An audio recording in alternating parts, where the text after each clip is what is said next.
அஸ்ஸலாமு அலைக்கும் வரஹ்மத்துல்லாஹி வபரகாத்துஹு. கண்ணியமானவர்களே, இப்போ என்ன சொன்னால் கிளைமேட்டுகள் மழை காலமாக இருக்குது. இப்போ மனிதர்களுக்கு என்ன சொன்னால் இருமல், சளி, ஒரு மாதிரி மூச்சு வாங்குறது, இந்த மாதிரி பிரச்சனைகள்லாம் ஏற்படும். அது என்ன காரணம் சொன்னால் பாடி கூலிங் ஆனதான் அந்த மாதிரி பிரச்சனைகள் வரும். அப்போ நம்ம என்ன செய்யணும்? இப்போ டாக்டர்கிட்ட போகிறோம், ஊசியை போடுறோம், மருந்து மாத்திரை சாப்பிட்றோம். அதெல்லாம் சாப்பிடக்கூடாதுன்னு சொல்லலை, சாப்பிடணும். ஆனால் கூடவே நம்முடைய முன்னோர்கள் நமக்கு சொல்லி கொடுத்த அந்த நாட்டு வைத்தியத்தையும் மறந்துடக்கூடாது. வீட்டிலேயே என்ன இருக்குது, மருந்தே உணவு, உணவே மருந்துன்னு சொல்லுவாங்க.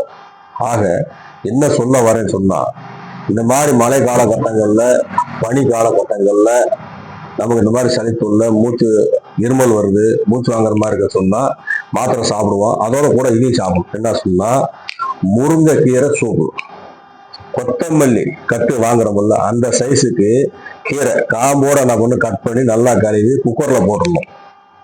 குக்கரில் போட்டுட்டு பல்லு பூண்டு இவ்வளோ ஒரு மொட்டு ஏன்னா ஒரு 10 பல்லு பூண்டு வரும்.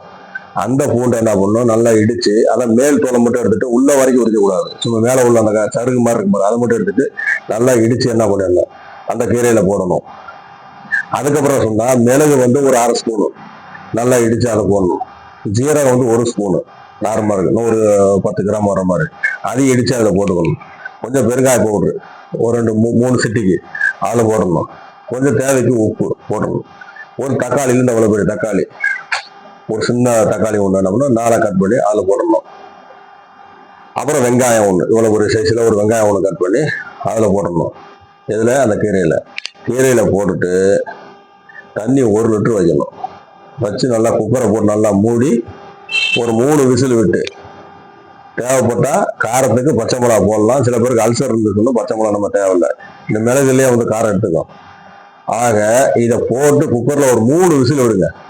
நல்லா 3 விசில் விட்டவொடனே இறக்கி அதை நல்லா ஃபில்டர்லாம் பண்ணக்கூடாது, நல்லா கலக்கி விட்டு என்ன பண்ணுங்க, அந்த கீரையோட நல்லா வாய்க்குள்ள நல்ல சூப்பு அந்த கீரையோட நல்லா மென்று கரகர நல்லா மென்று சக்கையை மட்டும் வெளியே தூக்கிடுங்க. அந்த சாறு அந்த சூப்பையும் சேர்த்து நீங்கள் சாப்பிட்டதுக்கு அப்புறம் அந்த 1 லிட்டரை ஒரு 5ஆ டிவைட் பண்ணி 5 வேளை நீங்கள் சாப்பிட்டுக்கிட்டீங்கன்னா மூச்சு வாங்குறது உடனே நிற்கும், இருமலும் குறையும். இந்த நெஞ்சில் ஒரு மாதிரி கட்டை போட்ட மாதிரி இருக்கு பார்த்தீங்களா, அது அப்படியே ஃப்ரீயாக இருக்கும். நெஞ்சில் இருக்குன்னா மூச்சு விடும் போதே உங்களுக்கு நல்லா ஃப்ரீயாக போயிட்டு வரும். செஞ்சு பாருங்க. இதை நான் செஞ்சு சாப்பிட்டுக்கிறதுனால உங்களுக்கு சொல்கிறேன், நான் செஞ்ச அனுபவத்தில் சொல்கிறேன். நீங்கள் செஞ்சு சாப்பிடுங்க. சாப்பிட்டதுக்கப்புறம் நீங்கள் என்ன பண்ணுங்கள், நீங்கள் கமெண்ட் பண்ணுங்கள், இந்த வீடியோ ஷேர் பண்ணுங்கள். அஸ்ஸலாமு அலைக்கும் வரஹ்மத்துல்லாஹி வபரகாத்துஹு.